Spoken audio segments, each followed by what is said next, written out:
Best of r/Tales from Retail episode 49. I work at a major hardware store in electrical department. One day a customer called me over to the outdoor/flood and emergency light section. He was going on about needing a new battery for a light and kept pointing at the SLA batteries, sealed lead acid. He then asked me, how do you charge those batteries? I told him normally the light fixture charges them, but they can be charged by themselves using a car trickle charger. He stops, stares at me for a second, asks me again, then says that I'm a dumbass and I'm lucky the battery hasn't blown up yet, because a car charger is too strong for this small battery. He takes off and leaves the store. I stand there for a minute thinking, did he really just call me a dumbass, then go help some more customers? BTW, a SLA battery is a smaller version of a car battery, same tech. Few differences though, it can be charged using a car charger. It just doesn't take as long as a regular car battery. Thank you. Next. On mobile, sorry for the formatting on with the story. It was getting near the time for me to go home, which meant floor pulling time. For those who do not know what it means, it was a time of day. We brought back pallets of freight that were overstock. Luck would have it that my rotation I was stuck pulling back up pallet of canned dog food. This pallet was over 6 feet tall and heavy. After a lot of pulling I finally got it going and into the action alley. Going in a slow and safe speed, I came face to face with this lady in the shopping cart. Bringing my car to a safe stop, I stood there waiting for her. Aren't you going to move? She said. There's nowhere for me to go, I replied. These things are the safest to back up. The real reason why is the pallet was too heavy for me to push back 400+ pounds of dog food. But I'm the customer, she demanded. Sorry, like I said, but this thing ain't moving. Key spaghetti western music. Split screen my eyes. Her eyes standing there looking each other over, seeing who blink first. And then it happened, I pulled my ace in the hole. I lowered the pallet's jack, audible hiss. The lady blinked, turning into an aisle that was 2 feet in front of her. I jacked up my pallet, and after some pulling continued on my merry way. Thank you. Next. Backstory. I work in a retail store part-time, and to keep things short, basically the company has started an initiative to get rid of plastic bags. So eventually we will do away with our plastic bags altogether, but for now, we have started charging 25 cents for our plastic bags, 75 cents for these durable reusable bags, and we will soon be getting actual cute, trendy totes that will go for about $2 to $3. We have been very vocal about this and have been informing our customers and encouraging them to bring their own bags/boxes/whatever since November, since the policy took effect at the 1st of this year. We also keep boxes from our shipments and put people's purchases in those free of charge if they forgot their own bag or don't want to buy one. Most people love the idea or have no issue with it. It has been very well received and I'm proud to work for a company that's taking a small step to help our environment.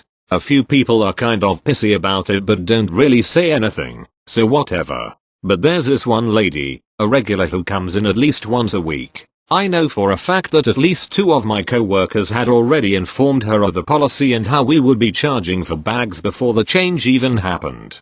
And I know she had been in after the policy took effect and before the incident I'm about to describe happened. My point is, she was fully aware that we have started charging for our plastic bags. And honestly, it's a fucking quarter. So I'm working a morning shift a couple weekends ago and she comes in and brings up her stuff that she wants to buy. BTW, it was like 2 small items that could easily fit in her big ass purse. Me, hands receipt, smiling, have a great day, name, her, can I get a bag? Me, well we actually charge 25 cents for them now, goes into the whole spiel knowing damn well she knows about the new policy. Her, big sigh, this is pathetic. Y'all are really charging for bags now? This is ridiculous, I spent so much money in here, blah blah blah. Me, slams both my hands on the counter, look man, I wasn't at the board meeting. She just looked kind of shocked and was like, oh, yeah, I know it's not your fault. Bet you won't bring it up again, LMAO. Thank you. Next. Weird thing happened to me yesterday. This guy was buying vodka in my line. I was running the express line so I didn't give him much thought. My store has recently put in a new policy where we have to put in birth dates for everyone customer buying alcohol. This guy looked old enough, but not too old to put a random date in. so I just scared to see it to play it safe. He shakes his head and takes it out. Don't swipe it. I looked in confusion. I'm sorry, you can type the date in there, so don't swipe it. I wasn't gonna, but now I feel like making him annoyed. Sorry sir, but I need to. It's policy. He shakes his head. No it's not. I sigh and give up. I only had 5 minutes left in my shift and I didn't want to waste it on this dude. I put his birthday day down as 4/20/69. Thanks for reading. Sorry I'm on mobile. Thank you. Next. I used to work at a large box electronics store in the cell phone department slinging cell phones. While I could access the systems for the companies whose phones we sold, I was not that company and, understandably, couldn't perform some of their functions. Customers did not like this, so here are a couple gems from when I was working there. Me equals me, C1 equals customer from first story, C2 equals customer from second story. TL.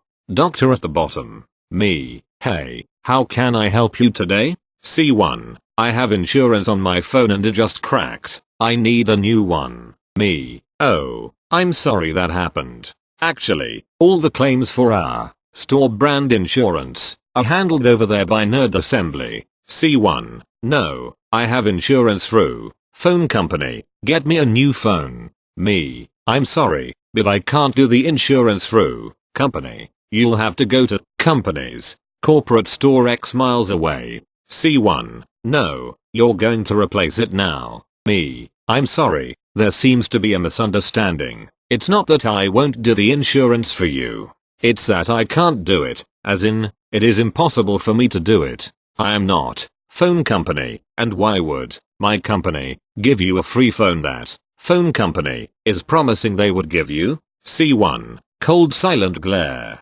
C1 then proceeds to complain to my manager, who tells them the same thing. Me. Hi, how can I help you? C2. I want to cancel my phone service with you. You guys have been yanking me around and giving me nothing but problems. Me. I'm sorry you're having issues, but we don't actually have a phone service. We just sell list of companies whose phones we sell for them. C2. No, you guys sold me phone company's service. You guys have to cancel it. Me. I'm very sorry, but as a third party, I can't cancel service. You could go to phone company's corporate location and they can take care of you. C2. Bull $.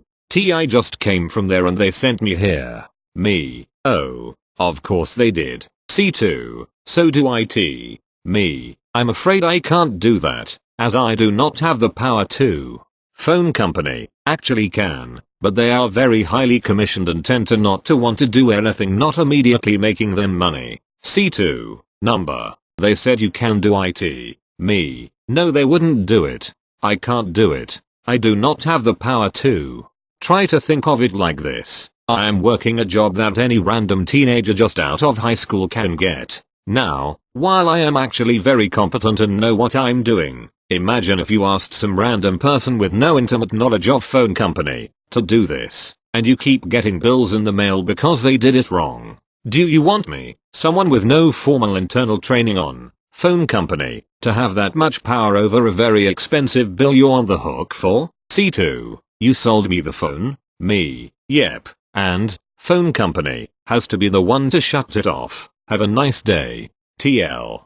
Doctor can't and won't are different words. Can't means someone is unable to do something. Won't mean someone is choosing not to do something. These terms are completely indistinguishable to customers. Thank you. Next. I work in a mid-sized grocery store chain in the Northeast. We have our Valentine's Day merchandised in a gondola, a double-sided retail fixture. Since these are seasonal items, we need to remerchandise as the items sell down. This means moving things around and adjusting shelves. The other day, I was adjusting the shelving over chocolate-covered cherries. As I was moving this awkward shelving, a lady came up right behind me and yelled chocolate-covered cherries, and proceeded to grab a box from right under my hands with the shelf. I was startled and almost dropped the shelving on her arm. I politely said, "Ma'am, I almost crushed your arm." With that she says, "I need chocolate-covered cherries." I guess literally 5 seconds is too long to wait. Thank you. Next.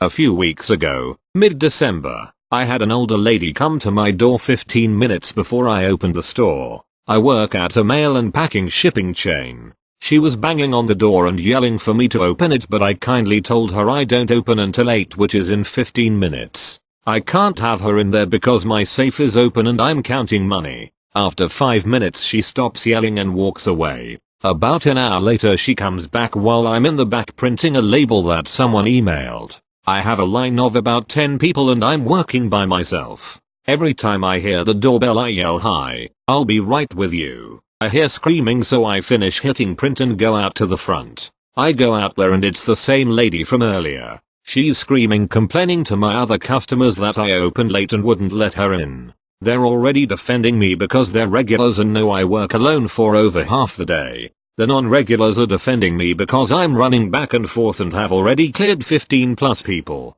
by myself from the line that had just been reaching the door. She's saying she wouldn't let me in. She was 30 minutes late and was discriminating against me. She isn't doing her job. She's just a lazy teenager. I'm going to call corporate and her boss. There were 5 other people out there and they're going to call corporate too. I calmly looked at her and said, "Mom, you came 15 minutes before I opened demanding to be let in. My boss and corporate will let you know that not only do I not have to let you in, I'm not allowed to let you in early. The times are clearly stated on the door. You came early then got mad at me for following the rules of my job." She then slams down what she needs handled, cutting in line. The thing Age needed that was so important she screamed at the door. A letter to drop in the mail that already had postage. There's a mail drop outside of my front door she could have used. She continued screaming the entire time she was in my store, slammed her single letter on the counter, angrily tells Merry Christmas and stomps out. I got tipped a total of $64 from all the other customers from what I have to put up with, and they all left me great reviews later in the day. My job has made me start to hate little old ladies.